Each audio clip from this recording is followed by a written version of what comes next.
In this video, I will share with you 5 signs that indicate whether or not you're doing financially well and why you should celebrate your financial achievements. By the way, I'm Kurt. I'm a Cambridge certified lecturer and the CEO of an international language agency. So let's get into it, starting off with the first sign that you are doing financially well. That is, you're able to pay your bills on time. Paying your bills on time might not feel like an earth-shattering achievement, but it's one of the clearest signs that you have your financial game on point. It's about more than just avoiding late fees. It shows that you are in control of your money and that you are laying the groundwork for long-term financial stability. When you stay consistent with your payments, automatically you're unlocking several financial benefits. First of all, you avoid those really annoying extra charges. Second, you keep your credit score in great shape. And thirdly, you dodge the stress of overdue bills that are always hanging on your head. The good news is that staying on top of your bills doesn't have to be complicated. Simple habits like setting up automatic payments, creating a realistic budget, scheduling reminders, or syncing due dates with your paycheck can all make a big difference. Paying on time also sends a very clear message, and that is that you are financially responsible. It shows that you're living within your means, keeping your promises to creditors, and staying away from ever spiraling debts. So while it might seem like a small win now, staying consistent with your bills is a power move that will definitely pay off in ways you haven't seen yet. That brings us to the second sign that you're doing financially well,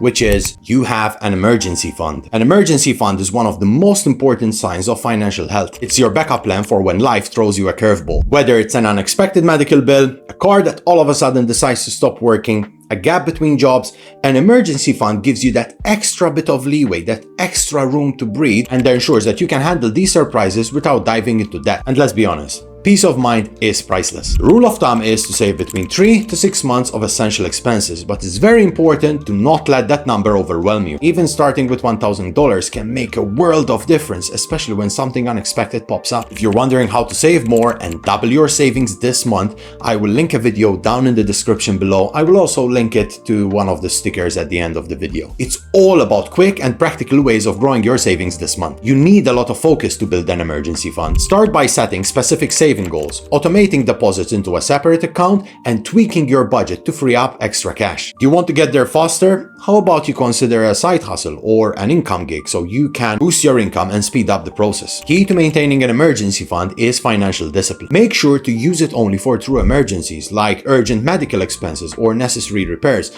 not for things like concert tickets or impulse purchases. And if you dip into it, prioritize replenishing it as soon as possible. Make it a habit to review your emergency fund and make sure it's in line with your life changes. And that brings us to sign number 3 that you are doing financially well. You are playing the right game. When it comes to financial success, there are 2 main games that you can play: the status game and the wealth game. Many people feel stuck in life because they are caught up in the wrong game, which is the status game. In the status game, success is about comparing yourself to others. You're trying to outdo them all the time by buying flashy things, expensive cars, and things you might not necessarily need. In other words, you're trying to impress people who you don't know with things you don't need. As Naval Ravikant points out in his book, The Almanac of Naval Ravikant, this game thrives on competition and external validation, often creating pointless stress and also dissatisfaction. Why? Because your win depends on someone else's loss, and status is fleeting. It only lasts until someone else surpasses you. The better game to play is the wealth building game. Unlike the status game, it's not about what other thinks, but rather it's about creating real financial security. As the millionaire next door says, wealth is not the same as income. High earners who spend everything to maintain appearances are not building wealth.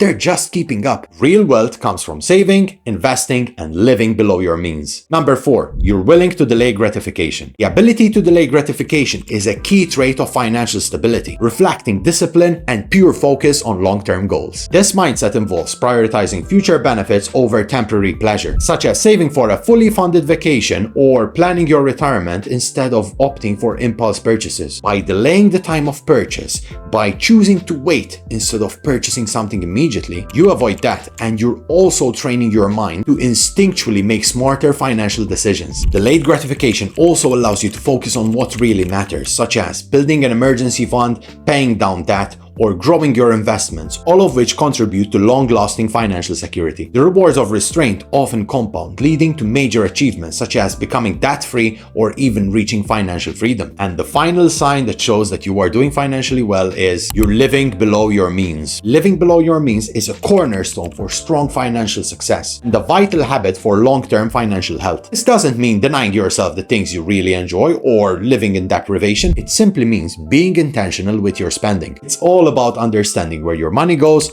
distinguishing between wants and needs, and making conscious decisions to prioritize essential expenses over impulse purchases. By consistently spending less than you earn, you are setting the foundation for financial stability and creating the space to plan, invest, and save for the future. When you live below your means, you're not only securing your present, but you're also investing in your future. This behavior allows you to build an emergency fund, pay off debt, and save for long-term objectives such as the ever-approaching retirement or purchasing a home. If you like this video, feel free to subscribe and please share it with someone who might think that they are financially behind, but in fact they're actually doing quite well.